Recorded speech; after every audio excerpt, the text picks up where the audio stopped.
Going to record. Okay. So I'd like to welcome everybody here today for Discovering Solutions for Fairs of BC. I actually am excited for this. And so for those of you that don't know me, my name is Christy Thompson. I am born and raised on a dairy farm, so I am an agricultural background, as well as I sit as a director on the Alberta District Health Fair, as well as I volunteer my time when BC Fairs comes around and we do the convention. I'm a leadership performance coach as well as a workplace solutions specialist, and what that means is basically I help organizations and companies come up with solutions to better their working environment. And so this past year at BC Fairs Convention, I was asked to present or to facilitate the managers meeting that happened. And when I was doing that, I just felt that for the amount of topics that were coming in, we had, I think there was close to 20 different ideas that were being put forth with only an hour and a bit. I think it was an hour and 15 minutes to deal with them all. And so what a great way and an innovative way, kind of leading into our topic, but an innovative way in order to create something for BC Fairs throughout the year to really grow their own individual their fairs. And so just before we dive in and I introduce our guest speaker tonight, I just want to let everybody know. So this is a 6-month series. So once a month we get together. We will have guest speakers each and every month. We will create questions in the bottom. If you see on the bottom of your screen, you'll see a little chat button. At any time, please click on that and ask questions that come to you while Christina and I are playing around and having this discussion of what we have topics for tonight. And in that, Anne Siddle, who is our BC Fairs representative, she will actually be recording the questions that come, and then we'll get to them and allow you to ask questions to Christina and myself and Anne, who is the BC rep for BC Fairs. So at any time, please, if you have a question that comes to mind, just throw it in the chat box there. So without further ado, I would like to introduce our guest speaker for tonight, which is Christina Franc, yay, from CAFE, which is Canadian Agricultural Fairs or Exhibition. Is that correct? You might. So it's Canadian Association of Fairs and Exhibitions. Fairs and Exhibitions, right? And I believe today is Agricultural Day. Is that correct? Yeah. Yep. So very fortunate enough to have something like this happening. So the topic that, what was it about? When did we decide this? November, we decided to create this program. And I had sent out a form for anybody who had ideas and curiousness about what kind of topics we could bring. I brought a lot of topics from BC Fairs, the managers meeting, that were kind of not touched as much. And Christina and I had a brainstorming session on what we could do for our very first session. And Christina came up with creating balance between tradition and innovation. So would you just like to maybe speak a little bit about, first and foremost, on what brought you to CAFE and kind of what your title and leadership role is within CAFE? Yeah, sure. So I have a crazy history. I grew up in suburban Ottawa. I never thought I'd be doing helping out with fairs and exhibitions, but summer job led me to the path I went. I worked for a communications firm and then started managing my local fair here in Quebec. It's a 20,000 person 4-day fair, and so I managed that for a few years, and then the opportunity to become the executive director of CAFE came up. And so with my experience with that and with managing some national and international nonprofits, I thought, hey, let's give it a shot. So I applied, and something I really find across the industry is there's this intangible passion that the people who have it's in your blood and you love it. And it's, you see it at the BC fairs, you see it at our convention as well. It's really, truly inspiring. And so it's a job that I'm never bored with any day. And so we've just launched our new strategic plan to offer new services and programs for members and non-members across Canada. And so we'll be working, that's going to be my main focus, is to implement that over the next 3 years. That's awesome. So what was it about this topic that really sparked your interest, especially traditional fairs, as well as being innovative for today's day and age? So where do you see the balance with that? It's a difficult battle, and I've seen it in so many different places, and everyone's struggling with it because our institutions, these organizations, are sometimes hundreds of years old, and that's no exaggeration. But there's such a history that you want to preserve, and you want to be true to your organization's mandate and your goals. But at the same time, that's not necessarily what's drawing people to your fairs and exhibitions anymore. So you need to think, what can we do? How do we remain loyal to ourselves, but still continue to bring people in and engage them? And it's a fascinating topic that there's not necessarily one easy solution, but there's a lot of things that you can do. You have to innovate, because that's going to bring new sponsors, new people, new revenue. Like there's no avoiding it, frankly. But you got to stay true to who you are. That's awesome. I'm just as we're going, people are popping on here, so I'm just okay. I'm just helping somebody else who's having a problem listening or hearing. So what are some examples, maybe some stories that you have leading into this topic? Sure. Well, the first one I would think of is, as I mentioned, I grew up in suburban Ottawa, and then working for this communications company in where I was, my boss asked me to go to a 4-H show and write an article about it. And I said, sure. So I went to our fairgrounds and I went and sat and watched the 4-H show, and I had no idea what I was looking at. There was no one explaining what was going on. The judge would just announce who the winner was with no explanation. And so I'm like, okay, how do I write an article about this? So the idea there is, yes, you want your 4-H show, and that's an important component, but something we implemented at the fair a couple of years later is we had a narrator, someone who was explaining what was going on, telling stories, speaking even about the families who were showing, but also explaining what the judges were looking for. And it just really created that value-added experience for people there. So that's one example. Another one, actually, so it's top of mind for me right now. This weekend, we just went to, the CAFE board was in Quebec City, and we were at, we had a tour of Carnival with the CEO as well, which was absolutely fascinating. Repeat that. What was it? Sorry? Oh, we were with, we toured Carnival, which is a winter festival. Okay. In yeah. And it's world renowned. And so we got that tour, and they were explaining to us what they were doing to be innovative. And so Quebec City is a very traditional city, and it's Europeans go to Quebec City because it reminds them of old Europe.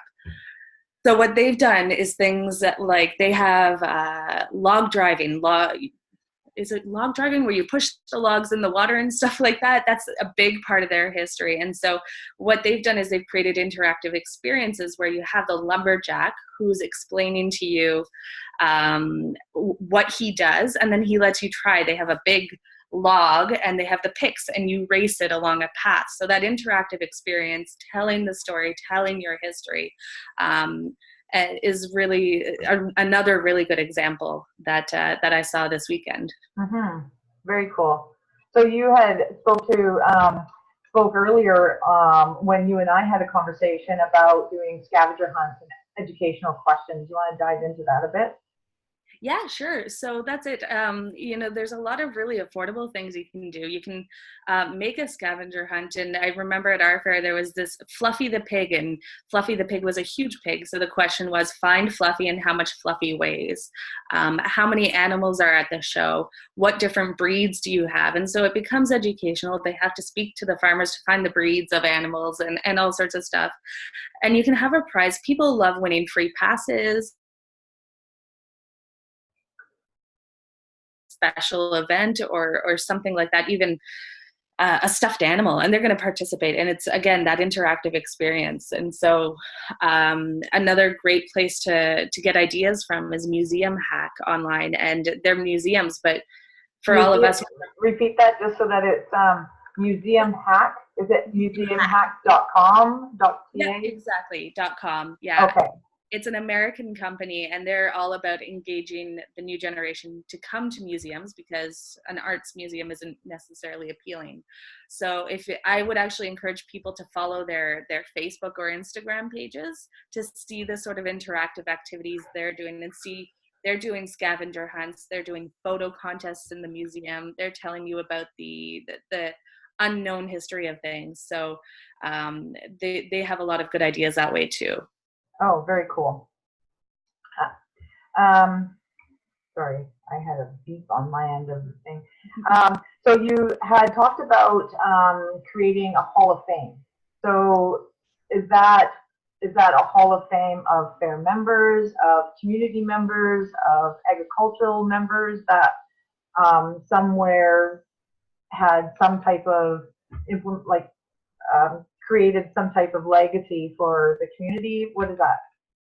It really can be whatever you want that suits your community's needs, and it's a way to preserve that history and have that component and showcase it as well.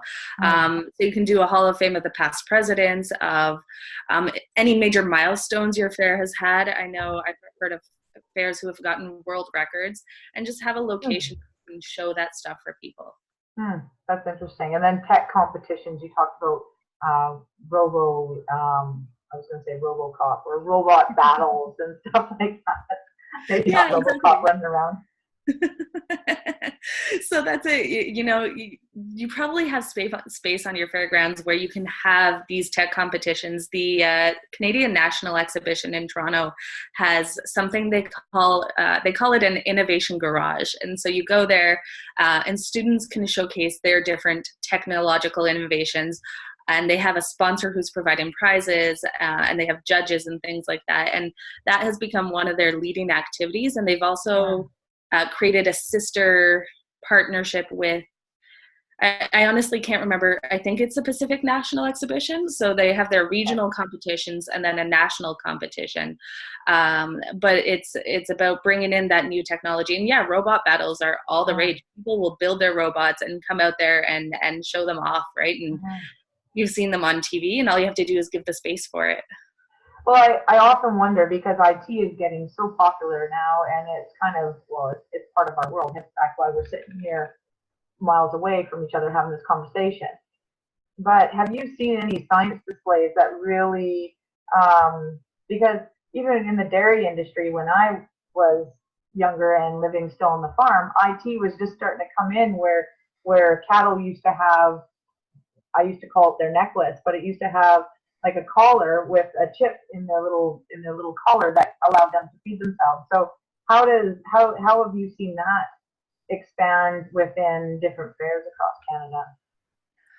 It's coming. It may not come to you guys in the next 2 or 3 years, but definitely there's a lot of changes. Everything from RFID readers. So those are bracelets where you can put money on it, and then you go to the Midway and you scan it, and you can do the rides, and then you play the games, and then you get the food. And that's something that's happening at a couple of fairs. They're testing the technology, everything, even having debit transactions.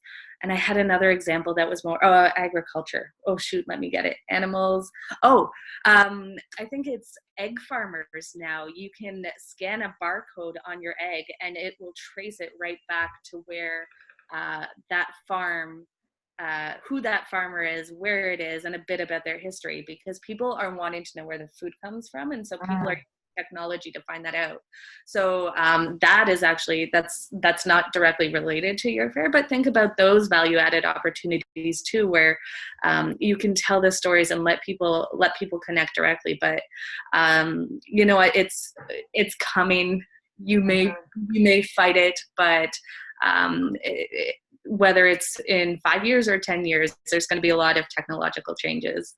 Well, something that kind of came to me when you were speaking about that is those, are they called, I want to say kiosks, but I don't know if that's right. It's the codes. Is that what they're called? Those codes that you scan and then it gives information about Yeah, the what QR codes. Yeah. QR codes.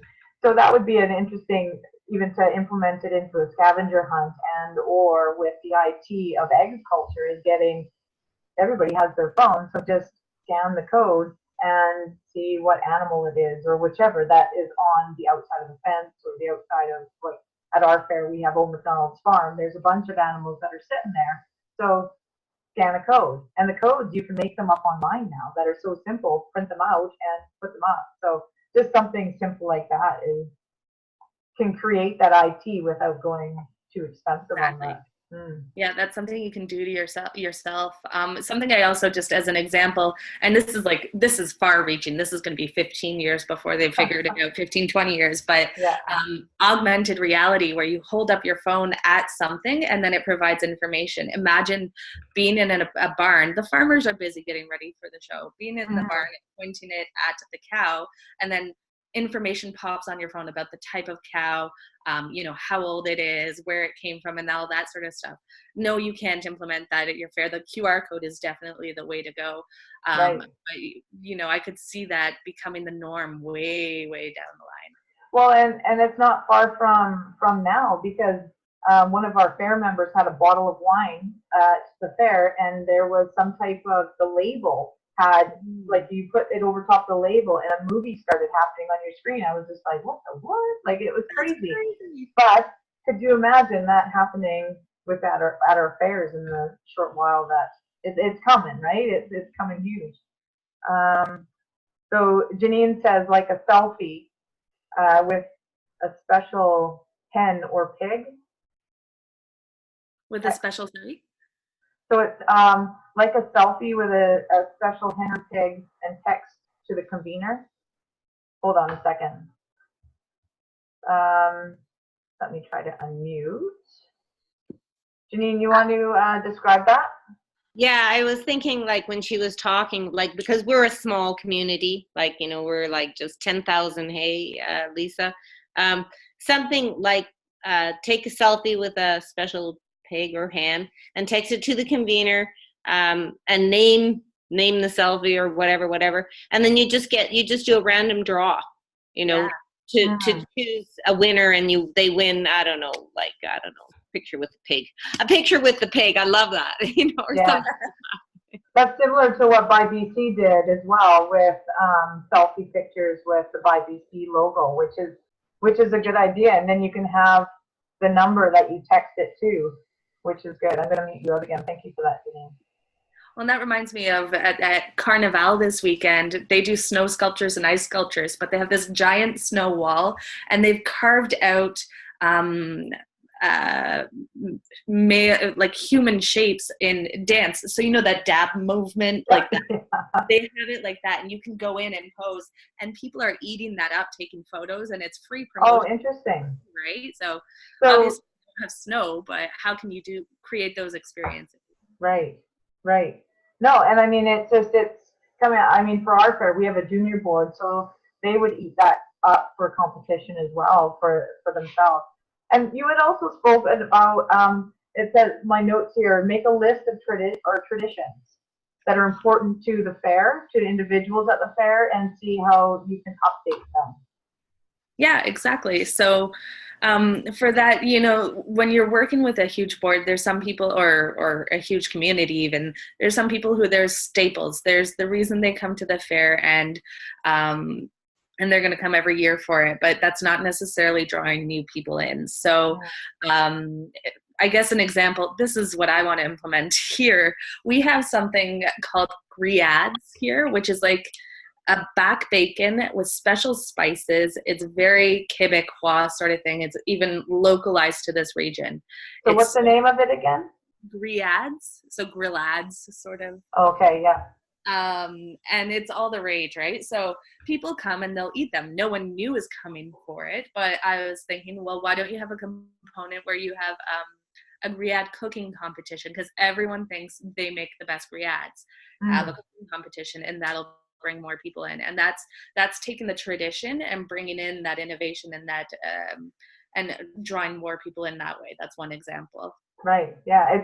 It's similar to Cloverdale Rodeo. Every year we go to Cloverdale Rodeo and do a kids kind of like kids rodeo within for like, it's just like a playground for young kids. But we go for the ribs because they have ribs every year. They have these competitions that these big rib trucks come and create these ribs, and it's an amazing. People go strictly for the ribs, right? And so and rodeo, I'm sure, but it's just the fact that you had said spicy bacon. I'm just like, oh, that sounds pretty good, right? So it's just like, what does your fair have to offer that's different from other fairs that you can kind of promote and have as, like you said, a staple, but really enhance the staple as owning it as your own. Exactly. Right. So how do you feel a fair can diversify with their revenue using the tradition and innovation?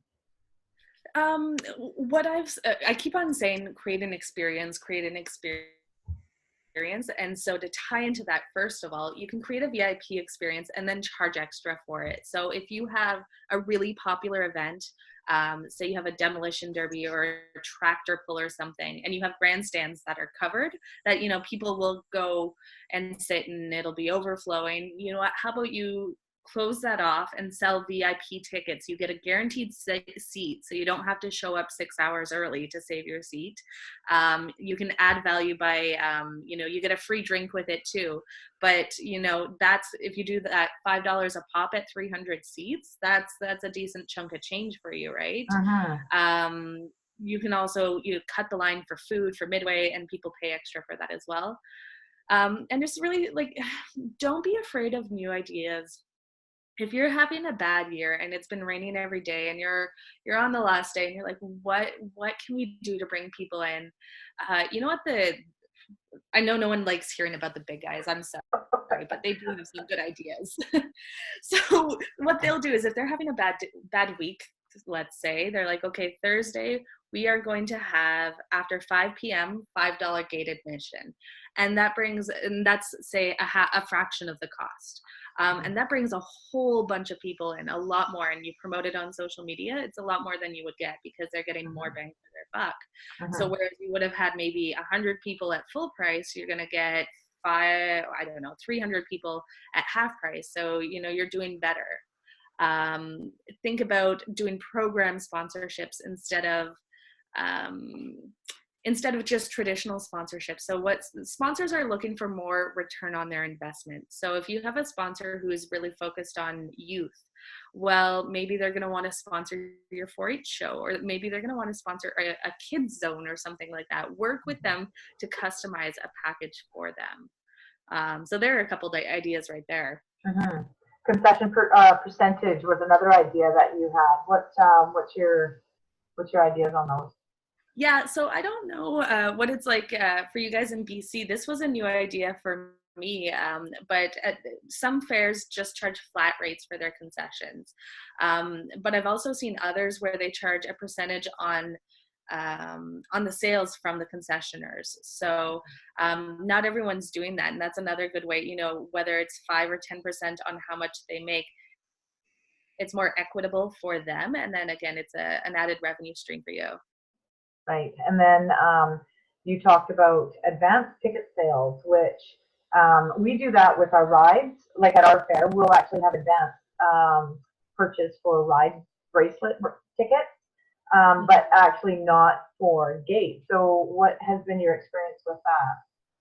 It is fantastic. It's one of the greatest things that we implemented at our fair, because rain or shine, you have the money in your pockets, right? Attendance, we all rely on attendance so much for our revenue, and it's so volatile. But if you can do the pre-sales, that money is guaranteed. And you know what we did is our event is 4 days. So a 4-day pass, if you go day by day, it would usually cost you, I think, $40, and we charge $25. So giving them a bit of a deal, but you get that guaranteed revenue stream that way. And then the other thing too is our Midway, for example, they do a special with the schools. So they do a Friday special, and you can get a ride bracelet for the whole day for, I think it's 20 or 30 bucks. And so that it depends on the agreement you have with your Midway too, but doing a school sale, and then they donate $1 or $2 to the school is another great initiative as well, giving back to the community at the same time. So the question on when you do your advance tickets, just for my own sake, and maybe somebody else has this question as well, is, so are these online, like off your website? Do people purchase this? Is there an extra cost? Will you, due to the fact of, say, if you have Eventbrite is as a platform that people can buy tickets online. So if they were to utilize that, then there would be, say if it's a $10 ticket, there would be a portion of that ticket goes to Eventbrite for hosting on their site. So it would, so how does that work, and how do you utilize that with some type of platform, and or is there a station where they can set up with maybe sponsors having it in their stores? Well, and that's it. So we did it 3 ways. When we first did it, we only sold it in the office. Our office was open for a month before, and so people could come in and buy it that way. Then we did start the online option, and you know what, there's online ticketing platforms out there, and there's a ton of them, and they do take a cut. They have a processing fee, and sometimes they also have a flat rate, and so that's not ideal. When I did it, we couldn't find the ideal fit, and there are some I've learned of newer ones too, but you do want to keep as much of your money in your pocket as possible. But usually your web designer can set up a form for you, and PayPal has a non-profit rate, processing fee rate. So instead of paying their 2.9% plus 30 cents, I believe it's 1.9 plus 20 cents. Okay. So it lowers the processing fees. That's better for you. But definitely then, like you say, the third thing we did is we went to one of our major sponsors and we said, hey, will you sell in your stores? And so they did that for us as well. Online, when we switched to doing the processing ourselves and not using another platform, because when you do that, you have to get the scanners to scan the code and all that sort of stuff. We took it a step back and we went a bit more, a bit less tech savvy. And so we'd take the orders in, they would pay online, and then we'd mail out their tickets to them. So it's mixing the two systems, but it worked better for us. And what was was there a percentage that people tried to get their money back, or was it strict stipulations of no refunds? Yeah, no refunds, no exchanges. And I mean, of course, there's those unique circumstances of the person who all of a sudden has to go out of town for whatever, and you're gonna help them out, right? It's good customer service. For sure. There's almost virtually no refunds. That's awesome. Okay, well that's good. And if anybody has any questions on that or any of the things so far that Christina's talked about, please just put them in the chat box, and we'll get to them for sure. So how do you find engaging the next generation to be part of the event has worked for you? So one thing I'm seeing across the board is food is the way to engage people and engage in the next generation. There, like I talked about the grillade competition. You see Rib Fest. You see around here. You see Poutine Fest. You see all sorts of things. A lot of the major players are now posting tons of food photos on their social media. As a way to bring people in. And we had a presentation at our convention about there's 5 different types of concessionaires. There's your staple food, so that's your cotton candy, your popcorn and stuff like that. There's your wacky food that became staple food, and so that's like the corn dogs. And now I'm trying to remember all of them. But then you have like the zany food people are going to come for. So you've heard about that fried chicken feet, or you've heard about the crickets and stuff, and people are going to come and try that, and that creates an experience for them. And then there's the short-lived concession. I think that's the last category. So that's the super spicy pizza that you can win $50 if you can eat the whole slice of pizza, without drinking a glass of milk. And people will do it, and they can't survive. They're going to go try it. So food is what I would say. I would also say, really creating those experiences. What we're finding, especially with the younger generation, is they don't want to spend money on things. They don't want the souvenirs. They Yeah. want the memories. And so give them the opportunity to create those memories. And that's where those VIP experiences come in, you know, give them behind the scenes tours even, and things like that. Was it your video at BC Fairs Convention that showed two people? I think they were from the Yes. news. Was that you? And so Yeah. that was something that really stood out to me. And so for those of you who weren't at BC Fairs, you want to just give a little bit of a blip on what that couple, well, it wasn't a couple, it was two co-workers, but from the news, but they were doing rides or something, a ride competition, but it was Yeah, a social exactly. media. Yeah. Yeah. Yeah, it was on Snapchat. And so what they did is their Snapchat story, which is a live feed of what they were doing. And so they'd go on different rides, and the guy would say, oh, I don't know if I could do this one. I'm feeling really sick. And then they'd show him with his like glasses falling off. And the girl, she's super pretty and she's looking great. She's having a great time. They get off the next ride and he's puking in the garbage because he couldn't handle it. And then at the end, she says, okay, I'll do one more ride. This is the end of the competition. And she says, you can pick. And he chooses one, the canoe that goes into the water. And she says, listen, this takes too long to get ready. She said, you win, sort of thing. And that level of engagement and having fun with that, I can't remember the stats offhand, but they started with something like 500 followers. And by the end had something ridiculous, like 15,000 followers, just because it was an entertaining storyline that people were following, and it engaged people, got them thinking about that fair. And in the same sense, you can actually have that competition where the youth, because Snapchat, Instagram is very popular in the social media aspect, that you can actually have those kind of challenges of creating a story of the fall fair and how that looks, and create it. I mean, for us, we have junior board, and they know how to use Snapchat and a lot of those platforms where a lot of people on our board wouldn't have a clue how to use, but there's still the ways to implement them with, you know, with our younger generation that totally can make a difference on how the youth are engaged with our fair. Absolutely. So behind the scenes, you said ultimately it's about the experience. So you had talked about thinking behind the scenes. Do you want to engage in that a bit? Yeah, so you know what? People want to know what's going on and how things work in the same way that we see it with agriculture. People want to know where their food comes from. They want to know, you know, how the Midway runs or what the grandstand show is like. And, you know, if for example, you have a headliner or a big name, a chance to meet them or hang out with them before the show, you know, getting to go up on stage in the beer tent or all that sort of thing. Just seeing how things work. And again, giving them an opportunity that not everyone else has.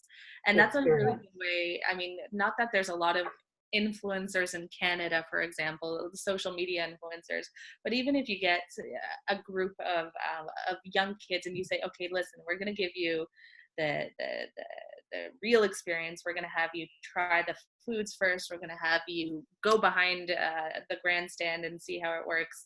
And don't give them any expectations in return, but they're going to go, and if it's a good experience, they're going to go and post about it on their own social media timelines.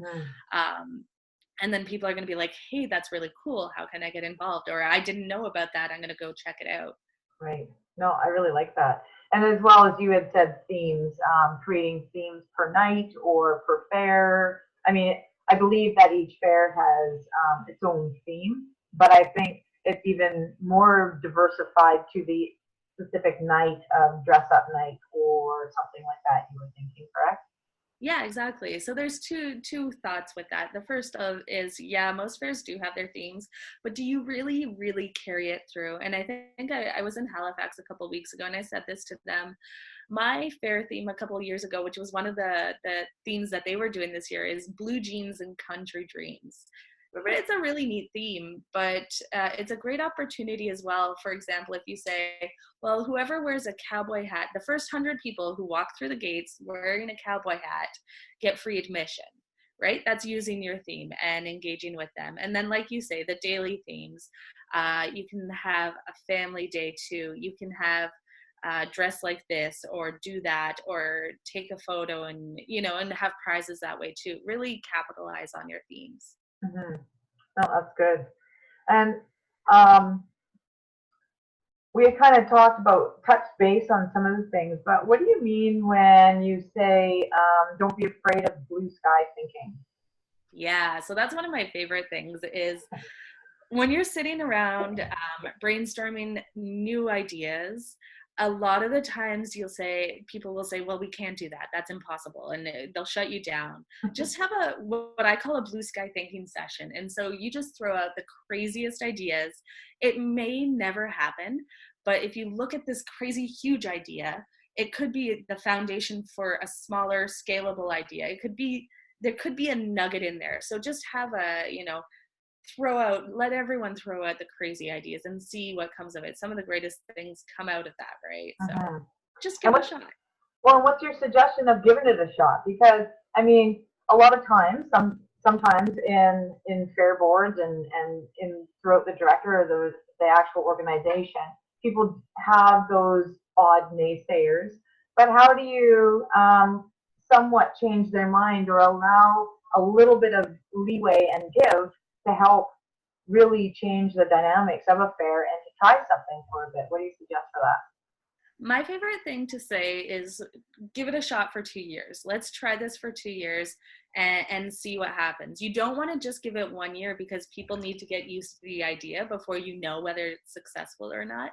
But then, how can you argue with that unless there's a huge financial risk, which you can get sponsors for. You can problem solve that way. Unless there's that you can't really say no to it because it's not going to shut you guys down, and it could end up being a really, really good thing for you guys. So just make it a manageable thing for naysayers to deal with. Mm-hmm. And you had talked about just adding one thing to the fairs each year, just one thing. And even if that is the one thing that you try for 2 years or try it for 1 year, and if it works, you keep it, and then you do another thing, right? So just that one thing can make a huge difference in anything, really.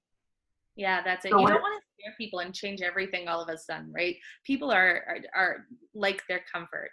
So yeah, try that one thing, and it could be big, it could be small, and see if people notice. yeah, no, I love that. And then the last thing that I had here on my notes was you talked about a history book. Hmm. So, and that's a little bit to help with the naysayers too, who are, no, we can't lose our history, we can't lose our tradition. Okay, let's think of other ways to preserve it. So take your minutes, take your old photos, and put it into a book. You can even get stories, and you can also do videos if you really wanted to put together a video. But put that book together, and it could even be another revenue generator. Because you can sell it to the community. We, for our 100th anniversary, did that, and then we also included this made it a lot more sellable too. So keep the site. We included, for us, it was the farms who are at least 100 years old could get a page of book where they could put their own farm history. Oh, so that's good. Then that farm wants to buy it, and then they want to buy it for their kids and so on. But it's a great way of preserving the history of the community as well. And there you go. Right. And I think a lot of people with the tradition side of things are feeling that agriculture is changing, which I believe in a way it is changing. And so it's almost like the scarcity mind of doing these new innovative ideas is going to displace what the agricultural fair feeling is and make it feel like it's failing. But I think that there's a place for both. And I think that it's part of our growth is allowing them to kind of come together. And you know what? I completely agree with you. And it reminds me of the Latin language. They say the Latin language died because they tried to preserve it and they didn't let it develop its colloquialisms and things like that. And that's the same thing we see in Quebec. Is Quebec tries to preserve the French, the Francophone French, whereas there's a lot of slang that comes and dialect and things like that. When you try to stop change, it kills it. And you see that with the Latin language. It's now a historical study, but no one actually practices it because they stopped it. So Right. you've got it, like you say, there's a balance. You're going to lose your entire history if you have to shut down because you went bankrupt because no one's coming. So what's worse? Right. Yeah, and at this point, I think that we can kind of open up the floor to anybody who has ideas and or questions for Christina that is straight across Canada with lots of fairs and has lots of information to share. Does anybody have any either comments or ideas to put forth about how they preserve the old fairs as well as bring in the new fairs as well? Is there anybody that is interested or has a Your next question? idea could be my next example in a presentation. Is there anybody? And then I will, I can unmute you and just have conversation about it. Janine, yeah, we can hear you, Janine. Oh, okay. We had an antique tractor show last year, and people voted for their best. Hey, Lisa, wasn't that a fantastic event? That engaged everybody. The people who had the tractors, the museum, and everyone, anyone from like 3 years old and up could vote. So that was a great event. Hey, Lisa. That's an awesome idea. I really like that. You don't even need to know anything about tractors. Sorry, Lisa. No, that's okay. We actually, because it was our 100th anniversary, so we had all the farmers that wanted to, they brought their old tractors in, but we also had old car show too, because we have a car club here. And so, yeah, they came, there was a couple of guys that came from across the line and from Cranbrook, which is like an hour and a half away with their old cars. So that went over really well, and that we're going to try it again this year. People just really enjoy the opportunity to see the old vehicles and old tractors. So I wonder, maybe even in you saying that, how can you meld the two together? The tractors and the cars? The old and the new.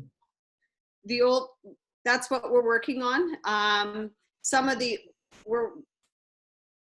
cars were a little souped up, so that's kind of, you're getting the young guys. There was actually one of the guys is a fellow I went to school with, and his son brought his truck, which is souped up. It was an older one, and so it's the young ones are coming. It's just getting it known. So we figure because people heard about this, and we're going to advertise it a little bit more. It might get some more young people to come and take a look at the cars at least to see what's happening. That's awesome. Does anybody else have any comments or questions?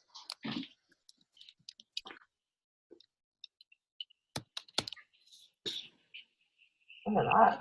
Oh, getting people to vote, engage. You can actually still speak. You're unmuted. Oh, sorry. Yeah. Getting people to vote, that was the interactive part. That was great because that engaged people. And did we have a prize for the guy that won? But do you remember? Yeah. I mean, so that was it was a little trophy, probably about this big, but we'll see if we can get something a little bit bigger. I mean, last year was first year, so we're gonna see if we can do something else. Another thing actually that our town does is we have a Scarecrow Contest. That was fantastic. That goes through the whole fair, and our fair is very tiny. It's actually held in the rec center. Booths and everything are in the arena on cement board on ice. And the livestock barn is actually in the curling rink. So we're very closed, and then the parking lot. So, and the rec center. I would guess you don't have a Midway then either? No, that's something that we're hoping to see maybe in the long term is to bring the Midway back. I'll say, and I mean, I know that there's two people from Coombs Fair here. As a kid, I used to show 4-H at the Coombs Fair, and there was never never a Midway. I think at one year that they brought in a Ferris wheel, and it actually took away from the dynamics of the fair, and so they actually got rid of it again. And it's what brings so many people there because it's that traditional experience. But they do bring Okay. in little bits of this and that. And I mean, I don't know if anybody from Coombs Fair wants to pop on and speak on it, but it truly is one of those fairs that even as children, as I remember it, we still were able to run around and be kids a lot of the Yeah. times due to the fact that it was no Midway, but we still had tons of fun. There was still lots to do, and they had more games to say, like not Yeah. Midway games, but proper games. I remember, like just kid games to do. Oh yeah. No, since 2011 we have literally essentially moved out into the parking lot because we're growing. The community is growing. So I mean, for what I understand, they used to have what they called zucchini races. So they would Yeah. have I guess put these zucchinis on wheels and see how far they'd go. Yeah. Yeah. Allison, do you want to speak on? Can you hear me, Allison? Yeah, I think so. Can you hear me? Yeah. Okay. I just unmuted you. I'm doing about 4 different things at one time here, my normal. What exactly was the question again? So the question was just about bringing, because Crescent Fair has, just talking about bringing a Midway in or not in. I mean, at this point, it was a question to me because I Right. didn't know if they had Midway or not. But just for how Coombs Fair shows up as it does and successful every single year, in my opinion, and just how it continuously draws. And I mean, to me, location matters too because it's in the summertime. It's right around Goats on the Roof, and people will just venture there. But at the same time, it still has an atmosphere that you go there, and it's just a warm feeling to me. Yes, for us, I mean, we definitely don't have a Midway. Historically, if you go back into the history, there was at one point a few years that we did. Now that was before my time, and I do have. It wasn't before my time, and it wasn't good. Yeah. So I think I think it was before our time. But I think with our fair, we try and stay with our roots, and that is an agricultural based fair. So what we're trying to do is bring people up close to animals, which they wouldn't necessarily do or have that opportunity, and then bring something interesting in from the standpoint of our community. And we have a large group of people that actually come every year, and we have never really heard that we need a Midway. I talked to Marla Calico this weekend about that, and she had asked how we had done this. Who is this person that you speak of? Marla is the president of IAFE. Okay. And she was asking how we do it without a Midway, and I said, we just have never had one really in my lifetime. Debbie may know a bit better, but I think we have brought in a couple of different rides for kids. But it really is more focused on the agricultural side. So the Coombs Farmers Institute has been quite involved in bringing information forward, and we're not seeing any decrease in our numbers. I mean, we hold pretty steady with our numbers. So we're still seeing anywhere from 6,000 to 8,000 people come through our fairgrounds. So I think it's just it's historical. We have continued, I believe, to produce a very quality product. I think the people this year that are working on the fair will continue to deliver a very quality product. And that I can't emphasize enough. It has to be. We compete with the Sandcastle competition and Kids Day. So it's the fact that we continue. I'm quite proud of everybody that works on that fair. But no. And I think that joining in with other things that are happening in the community, people will do a circuit. And I don't see that as a sometimes is a problem. People are like, oh, we have to compete, but is it really competition when it's such diversity through the three of them? And Yes. it just would be a circuit of an enjoyable day. Yes. Yes. Yeah, I think it's great. So Janine Saw, did you raise your hand to speak? I just wanted to point out to some of the other fairs there that the North Thompson Fall Fair, and I've just sent out a message to everyone. North Thompson Fall Fair had a Midway. Midway left them because their attendance wasn't up enough. The committee worked their asses off. The committee built the fair up to the point where they had a Midway actually approach them. Midway, sorry, you're cutting out a bit. So a Midway booked them? The Midway approached them. Oh, approach them, okay. To come back, and the committee said, no, we don't want a Midway. And North Thompson Fall Fair is a very successful fair. I have to say, like, kudos to the fairs that do it without midways. Like, that's a testament to what they're doing. And I know I'm going to use this as an example too of North Thompson Fall Fair in Coombs, because there's some fairs in Ontario that are really desperately trying to get midways, and this just goes to show that you don't need a midway. You need a good experience. Yeah. Did you have anything else to add, Janine, on that? No, like I said, just to encourage everyone that just because you don't have a Midway doesn't mean you can't have a successful event, and there are examples out there. That's right.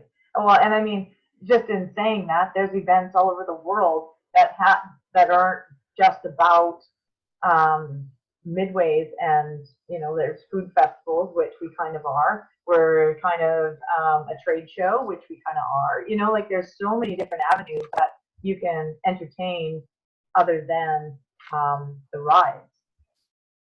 Did anybody else have anything to? Yeah, I see that.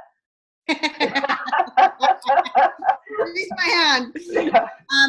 Just curious, does everybody have their own fairgrounds, or like us, we're in a rec center? I'm just curious of what everybody else does.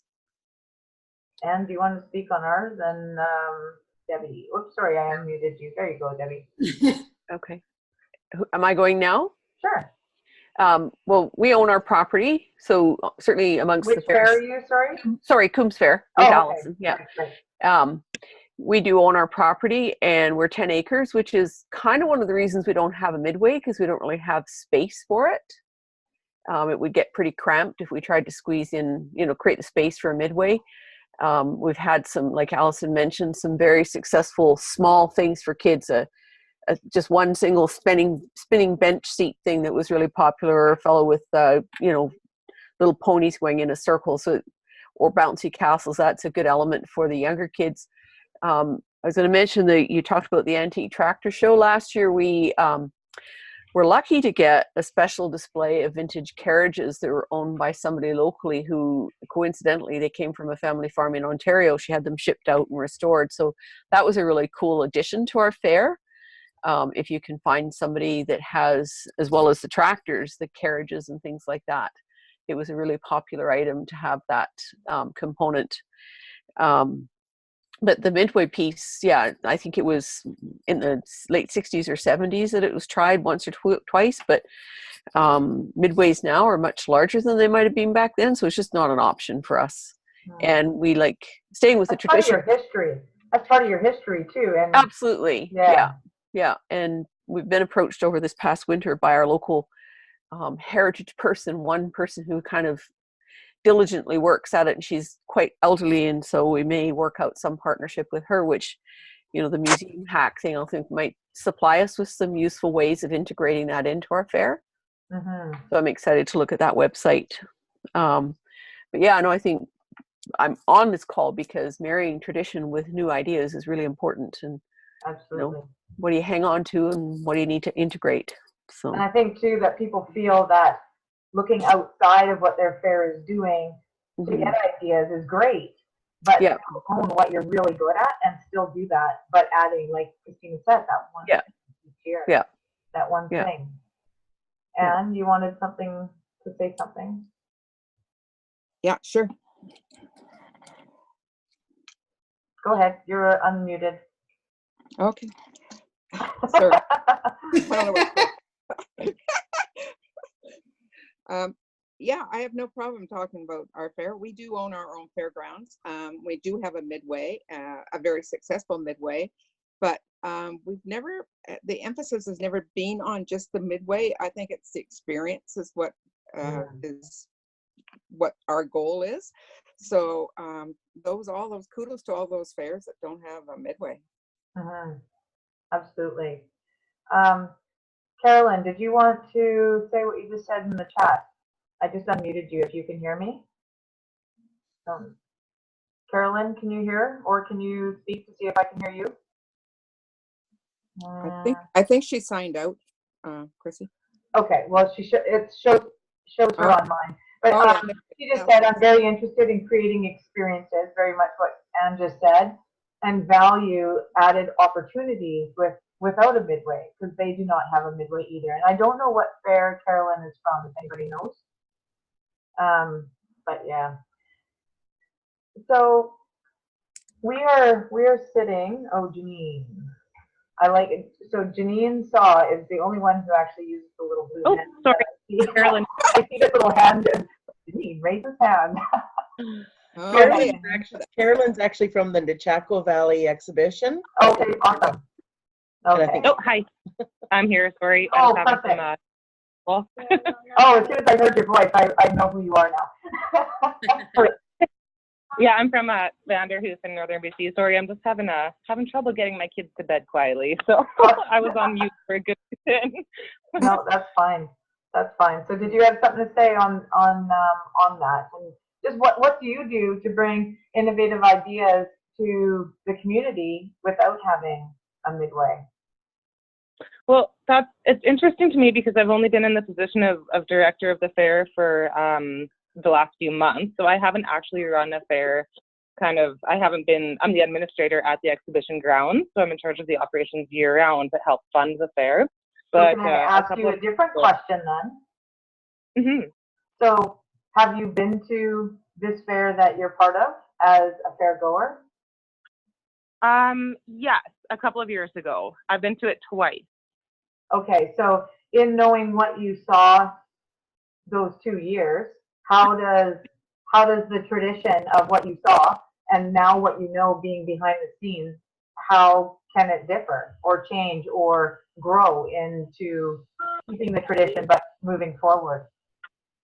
It's actually really interesting to me, kind of coming from both sides, because when I first came to the fair, I noticed that we didn't have a Midway, but we also were lacking a lot of content. It was really just the 4-H group, and then the beef cattle, and then the heavy horse pull and the light horse show. And it was really all just centered around those. I mean, you had to be a really die-hard farm kid to actually want to keep going to the fair, because there wasn't really anything more than that to engage the general public that's not actually involved in farming. And then in the last 5 years or so, a lot of our community, we're a pretty small community, about 5,000 people, but we have a fair of about 1,000 people throughout the weekend.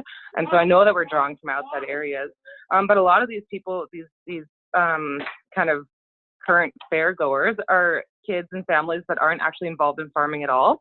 And so we, from talking to people and kind of asking questions, I found out that a lot of people feel like they don't want to go to the fair anymore because it's the same thing year after year. And there's nothing new, there's nothing exciting, there's nothing engaging. So I came down to the BC Fairs Conference in October, and then I actually started my diploma in international fair management. And I'm learning all kinds of things about attracting younger generations without losing your essence. And so I think that we've been experiencing a big dip for the last few years and a huge lack of interest. But the fair committee that I have right now is really receptive to these ideas that I'm throwing out, and we're going to try a whole bunch of new things this coming year. So it's kind of like a proof of concept tester, I think, for 2019. And your board is on par with your thinking of needing to shift? Yeah, they're absolutely on board. I've got almost I've probably got 80% turnover of a new board in the last couple of years. And I've been working in one way or another with the organization for about 3 years now. And so I know all of them well. And it was the board in kind of the past 3 to 5 years ago that was really kind of stuck in their ways. And the newer makeup of the board is quite receptive to change and growth and new ideas. And so they're really supportive.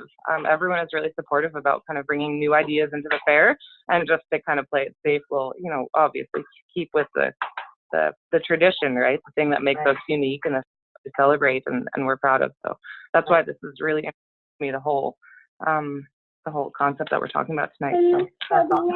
Christina, did you have anything to add to that, or ask, or dive in? Oh, I've been taking tons of notes of That's why. You saw that? Yeah, that's why I'm asking you. It's like, what are you writing? Yeah, well, I'm not going to say it all because we'll be. Yeah. I get excited with this stuff, right? And then I could talk for hours. And we're at the just to say we're at the 1 hour mark, and so we'll be coming to a wrap here pretty quick. So. Yeah. So, but at the same sense, we still want to hear you. I'll make it quick. So just a few other examples of bringing tradition in and matching it. You know what? Talk about food. Food's really interesting. Pie eating contest, hot dog eating contest. Get a sponsor for that. There was a fair in Ontario a couple of years ago that had, I believe it was 100-horse hitch, and that was a huge draw for people. It was massive. And, people, I think it set a record. And think about making Guinness World Records of traditions and drawing people in that way. So those are a couple of other ideas I have. I would also just say when you're creating experiences, try telling stories. So if people, I go back to Carnival and they have, you can get taffy on snow. And, you don't just get the taffy on snow. You learn about how the taffy is made and the maple syrup and things like that. There's someone there to tell you the story. But make sure it's anecdotal. Don't make it a boring history. Make it fun and interesting. If you're bored writing it or preparing it, no one else is going to stick around to listen to it. And then just the last little note I had is I hope I didn't come off too pro innovation, because I think like you said before, Christy, there's a place for both, and it's really important to balance that tradition, find that balance, and that's exactly what we're talking about. I love history, and I love that fairs have that, and so it's just about just staying relevant. And I think that's perfect in closing, because we are what we know, which is our history and I think sometimes fairs get scared of switching because they'll lose that history. And so if we can create that, like you said, that balance, and how it really, and just adding that one thing where it's not all of a sudden like half the fair is completely different and people get lost, and the volunteers, you have to train them for 6 months just to understand where everything is on the fairgrounds. It's creating those little baby steps and allowing people to meld into the change as it comes, because then it's still history, right? It was everything, because face it, there's going to be so many strange things in our grandchildren's histories that if we're still alive, we'll be like, what the heck are they doing? Where's that old-fashioned pie eating contest, right? So how history is going to shift, it just allows us to bring new in so that the younger generation can enjoy the fairs as we did as children, and just move forward from there. Carolyn, just to add, my board of directors and fair committee are all committed to continuing the fair without a midway. So it's a challenge for me to come up with creative content without leaning on something like that. Do you want to add on to that, Christina? That was from Carolyn.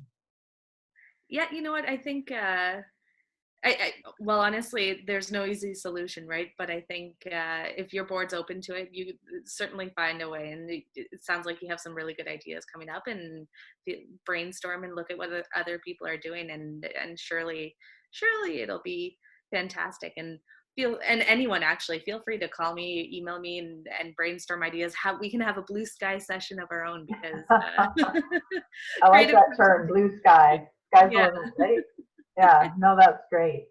So I just, first and foremost, we're kind of making BC history here with having BC Fairs be first to be able to do these kind of conference calls. I don't know if they're happening throughout the country, but I do know that this is maybe a way that BC Fairs opens up their ideas and create more of a collective way of sharing ideas to grow each and every one of our fairs for 2019 and create a successful fair so we can come back in, well, this year at BC Fairs Convention and go, booyah, this worked great. So that's our hope. So thank you so much.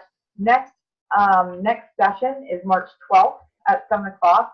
And we have a special guest that we are going to discuss cannabis laws, how to implement cannabis within our fairs and or exclude it from our fairs. And so there is a very diverse idea on how it should be implemented or kept out of our fairs. So I have a feeling this is going to be smoking hot topic, no pun intended.